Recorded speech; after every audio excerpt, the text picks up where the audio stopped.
Guys, welcome back to my channel. তোমরা কেমন আছো? আমি খুব ভালো আছি। আজ 11ই সেপ্টেম্বর। আজ রাধারানীর জন্মদিন। আমার তরফ থেকে অনেক অনেক ভালোবাসা। আজ সবাই উঠে গেছি ভোর 5টার সময়, কারণ ভোরবেলায় না উঠলে 12টার মধ্যে সব কাজ কমপ্লিট হবে না, আর 12টার মধ্যে তিথি শেষ হয়ে যাবে। বাইরে দেখো, কেউ উঠেনি ভোরবেলায়, কি সুন্দর লাগছে। তার মধ্যে আজকে বৃষ্টিও হচ্ছে। আস্তে আস্তে সকালটা হয়, দারুণ লাগে। তোমাদের কেমন লাগে বলো? মা চান করে এসে গোপুলোকে মুখ ধুইয়ে ড্রেসটা চেঞ্জ করে দিচ্ছে। তোমরা ভাবছো এখনই নতুন ড্রেস পরাবো? না না, এখন নর্মাল ড্রেস পরাবো। গোপুলোকে সিংহাসনে বসিয়ে দিলাম, মাখন মিছরি খাওয়ালাম। আমি একটা পছন্দ করে একটা গান চালিয়ে শুনছে, দেখো কত সুন্দর করে বাবা হরিনাম করে নিয়ে বাবা কাজে চলে গেল। আজ সবাই 12টার পর গোবলুর প্রসাদ খাবো, ভাত রুটি আজ খাবো না। আমি ড্রেসটা বার করে নিয়েছি, মা মালপোয়া লুচি ভেজে নিল, আমি তৎক্ষণে ফুলটা সাজিয়ে নিলাম।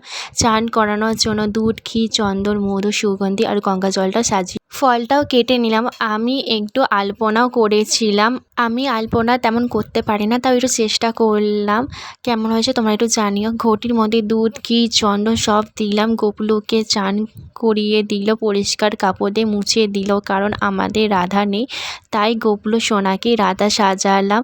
কেমন লাগছে তোমরা কমেন্ট করে জানিও।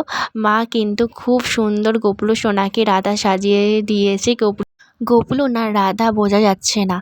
তোমাদের কেমন লাগছে কমেন্ট করে জানিও। তারপর গোপুলোকে মিষ্টি, পায়েস, সিমুই জল খাইয়ে দিল, তারপর চাটনি পাঁপড় খাইয়ে দিল। গোপুলোকে ময়ূরের পাখা দিয়ে হাওয়া খাইয়ে দিল, আরতি করলো। আমিও ধূপকাঠি জ্বালিয়ে দিলাম, পঞ্চপ্রদীপ আরতি করলাম। ধূপকাঠি মোমবাতি না জ্বালালে পুজো পুজো ভাবটা লাগে না, তাই না বলো? রাধারানীর জন্য রান্না করেছিল মা 5 রকম ভাজাভুজি, লুচি, কচুর তরকারি, সিমুই, পায়েস, নাড়ু, 6 রকম ফলের মধ্যে ছিল আতা। রাধারানীর খুব প্রিয় ফল। 5 রকম মিষ্টি, চাটনি, পাঁপড় সব রাধারানীর প্রিয় খাবার করেছি। তো পুজো করতে করতে মা 12টার মধ্যেই কমপ্লিট করতে পেরেছিল। ভিডিওটা যদি ভালো লাগে লাইক কমেন্ট শেয়ার করে দাও। টাটা।